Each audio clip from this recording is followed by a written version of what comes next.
World's most wealthiest people, all of them accumulated their wealth and made their fortunes through stock market. Jeff Bezos owns 11% of all the shares of Amazon. Bill Gates owned 1% of all the shares of Microsoft. Warren Buffett, who we all know today as the world's greatest investor, owns 16% of all the shares of Berkshire Hathaway. If these people are able to create their fortune, become billionaires through stock market, then how is it that a small investor, more often than not, loses money and is not able to make it big? In some households, stock market is even called the den of gamblers. You can clearly counter me by saying that the examples of these wealthiest people is non-comparable because they own these businesses. Unlike you and me, they don't buy the stocks. Look, this is precisely where small investors go wrong. These wealthiest people own the same shares as you and me own, but their perspective of owning the share is not just to own the stock, but rather own the business. And all of these people did not create their wealth overnight, but consistently over long periods of time. According to the data published by Fidelity Investments, 80% of the retail investors lose money in stock market, and few of those who make it, most of them were lucky and they actually do not know the process and temperament it takes to do it consistently over and over again. Prasenjit Paul, an investor who started from humble beginnings himself, in this book tells how a small investor who works in a full-time job and invests in stock market can avoid loss and earn consistently. This is the better investor, helping you achieve your financial goals and freedom through organizing your finance, stock market investing, and learning from billionaires. And these are top 5 lessons from the book, How to Avoid Loss and Earn Consistently in Stock Market by Prasenjit Paul. Lesson number 1. The trap of trading. The very first thing that attracts retailers is trading. And this boast of unimaginable profits of doubling money in 3 months, 50% return every week, earning 10,000 rupees daily through trading. Those who attract them are these trading gurus, fee-based trading tip providers. For a beginner, the scheme of profit look good and very attractive. Most of these tip providers also give 100% guarantee of correctness of the trading tip. You really have to be a fool to believe that. If they could, with 100% guarantee, generate profit worth 50% every week, then why are they in the business of selling tips? Should they not take as much loan from the bank as they could, become billionaires in 1 year, return their loan and sip martini on the beach? Why is it that we have never heard of a trading guru in the Forbes wealthiest people on the earth? Isn't that fishy? These are scammers. They will offer you 5-day free trial. To your surprise, their tips will work all 5 days. Wait, what? They're able to give correct tips all 5 days? Now you may ask me, if all of this is scam, then how is it possible to give someone 100% accurate trading tip in the trial period, and that too for 5 continuous days? Isn't that impossible? This is very simple to understand. Let me explain you how. These trading tip providers buy customer database which have your number and email. Let's say they have emails of 5,000 such people, and they are finally able to make 1,000 of these people agree to take their free trial. The trading guru will divide these people in 2 groups of 500 each. On the first day, to the first group, the trading guru will tell to buy the stock of Amazon, that it will go up, and to the second group he would tell to sell the stock of Amazon because it is going to go down. Obviously, one of the group would be in profit because on any given day either the stock goes up or it goes down. So one of the group has to be correct and the other wrong. Now the trading guru will not contact the group who went wrong. He will not be available to take their calls. To the group of 500 people who made profits, he would again divide them in 2 groups of 250 each. He would again tell one group to buy Amazon stock because it is going to go up, and to other group he would tell to sell the Amazon stock because it is going to go down. Again the same thing happens. One group has to be right. He would repeat the process again and again till the last day, when the group of 62 winners from the 4th day are divided into group of 31 each. One group of 31 people finally is able to make money on all 5 days. They are ultra optimistic now and are ready to pay $5,000 for these 100% accurate tips. But obviously, these people are not going to get correct tip always now, because market is always uncertain. Nothing is ever 100%. And it is now that after 5 correct calls, retailers will invest big sum of money and finally burn a hole in their pockets. By these 31 people, the trading guru has already earned more than $150,000. The only person who has guaranteed 100% made profits from this is the trading guru himself, and not you. Trading is a full-time activity. It involves a lot more things, a lot more knowledge of macroeconomics than just a trend line and few patterns that these trading gurus tell you about. Be skeptical of scammers selling you dreams of unimaginable profits. They may not be the path to wealth, but are surely the path to wealth erosion. Lesson number 2. Return on equity. Suppose you choose a company or someone tells you to invest in it. The very first thing people generally would jump in to see is what are the profits of the company or the growth in profit in last few years and how much is the sales number. But Prasenjit says that is wrong approach to take. The so-called profit number can very easily be manipulated by the company on the financial report, since the managers know that most investors in stock market run behind profits of the company. So it is in interest of company's management to keep reporting repeated growth in profits. So investors invest in the company, pushing the stock price higher. In short term, the debt can also fuel up the net profits. Not only that, the net profit that we see on the income statement does not tell us anything about how much cash finally went to company's bank account after paying for all the cash expenses. Many a times, company will report net profit. However, when you see the cash flow statement, you will realize that cash has actually reduced from company's bank account. For this purpose, profits are not the first thing you must see. Prasenjit explains the first thing you must see when you look at the company is return on equity. Equity means the shareholders' investment in the company. So return on equity is nothing but return on shareholders' investment. Let us compare two ice cream parlor companies. One, the Italian ice cream company, and the other, the Belgian ice cream company. Italian ice cream company has 5 stores in your city, while the Belgian ice cream company has 20. Italian ice cream company makes $30 profit from $100 investment, and the Belgian ice cream company makes $200 profit on $1,000 investment. Then the return on investment of Italian ice cream company is 30% and that of Belgian ice cream company is 20%. Italian ice cream company is more efficient. If Italian ice cream company invests $1,000 like Belgian ice cream company, then they can make $300 profit. The net profit of Belgian ice cream company is big, but Italian ice cream company is more efficient. So return on equity tells us about the efficiency of the business, and this can be found out about any company online on Google. The higher the return on equity of the company, the more efficient it is. As an investor, you would invest your money in an efficient business rather than the big business which is inefficient. Though no single ratio should be seen in isolation, but as a rule of thumb, considering all other parameters equal for comparison, a company with return on equity less than 10 is poor, between 10 to 15 is average, more than 15 is good, and more than 20 is exceptional. Lesson number 3.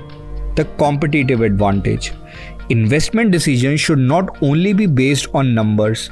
Don't assume that an extremely profitable company will maintain its profitability in future too.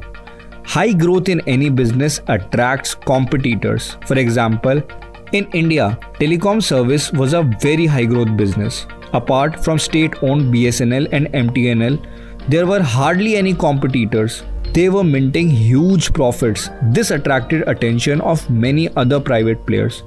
You would be surprised to know that by 2012, there were more than 30 telecom providers in India. Aircel, Arcom, Airtel, Vodafone, Uninor, Dutch to name a few. Now, after almost 10 years, Most of them have gone bankrupt and do not exist. The most profitable business of MTNL and BSNL today are struggling to even pay their employees. From more than 30, there are just 4 telecom players left.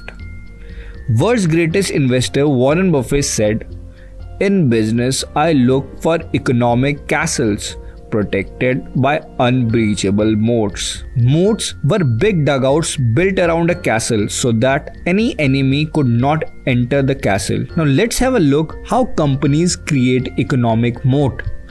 The most common way is to offer better product or service than its competitors. Customers don't hesitate to pay a little more for a better product. Differentiating factors may be technology, durability, appearance, and over a long period of time, the brand.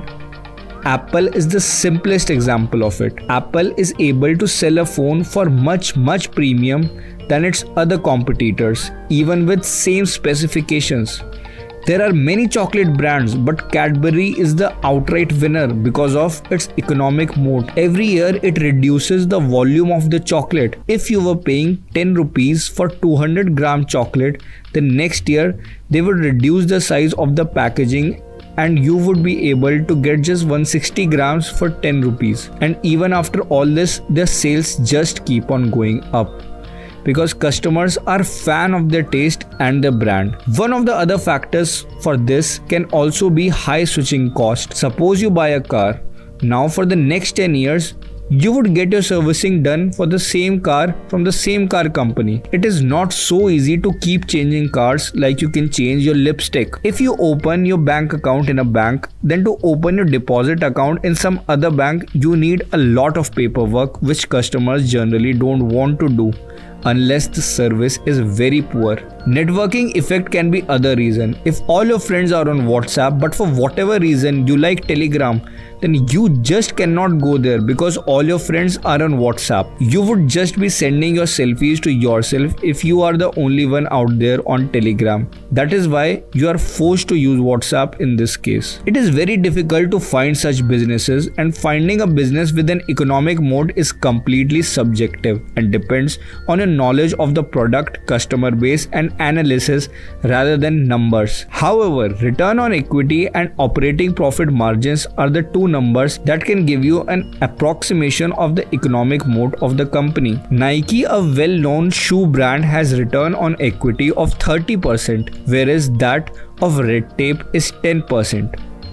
This can clearly tell you the difference and where the economic mode is. To pull out one more example, return on equity of Apple is 73% and its operating profit margins are 30%. Whereas that of Samsung is 12% and operating profit margin of 14%. Which business has an economic mode? It is evident to you. Lesson number 4, debt. The dangerous 4-letter word. All of us opt for various types of loans during different stages of life. Home loan makes it affordable to buy our dream house. Car loan fulfills our goal of owning a car. Borrowing is neither good nor bad. It depends on the financial profile of the borrower. Similarly, debt, the 4-letter word, is essential for business for their expansion and operational requirements. Debt for business can help boost profits. However, excessive debt coupled with bad management at bad times can lead to bankruptcy. As a small investor, a simple ratio called debt to equity ratio can tell you from far whether the company's debt is low or high. Debt to equity ratio is the ratio of all the borrowings of the company and shareholders' investment. If debt to equity ratio of any company is more than 1 and increasing, it should definitely ring an alarm bell. Just like return on equity, debt to equity ratio is also available on Google and must be seen for past few years to see what the trend is. A debt to equity ratio of less than 1 or decreasing is a positive sign. Just for an anomaly, all the lending businesses such as banks and non-banking finance companies have debt to equity ratio much more than 1. Because the business is based on borrowing money at lower interest rate and then lending that money at higher interest rate. Lesson number 5. Stocks to avoid. Charlie Munger, the right-hand man of Warren Buffett, who is currently 97 years old, and known for his words of wisdom, said, "All I want to know is where I'm going to die, so that I don't go there." Thus, it is prudent to know in stock market the stocks that you must avoid at all costs. These are high debt companies. The easiest way to find them is by looking at the debt to equity ratio mentioned above. During good times, the bad managers of the company become over optimistic and fund the growth with huge debt. When the cycle turns, their debt becomes unmanageable. The business along the stock price then suffer. Second, low promoter holding. A company in which the owners of the company do not have a majority stake, which is called skin in the game, you must avoid it.